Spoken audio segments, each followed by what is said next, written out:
এখানে প্রত্যেকেরই বাক স্বাধীনতা আছে।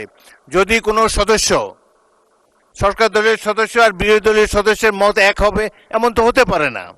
এই জন্যই একটি সরকারি দল, একটি বিরোধী দল এখানে আছে, জনগণই এভাবে নির্ধারিত করে দিয়েছে।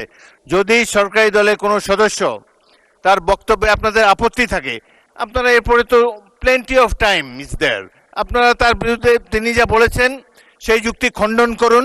তিনি ভুল বললে তাকে পাল্টা অভিযোগ করেন তার বিরুদ্ধে, কথা বলার সময় তো সুযোগ আছে। কিন্তু এই যে শিশুরাও লজ্জা পাবে এই ধরনের, যদি বয়স্ক শ্বশ্রুমণ্ডিত ব্যক্তি, বয়স্ক যারা অলরেডি দাদা হয়ে গিয়েছেন, তাদের নাতিরাও হয়তো এখানে গ্যালারিতে বসে দেখছে, তারা কি ভাববে এটা সম্পর্কে।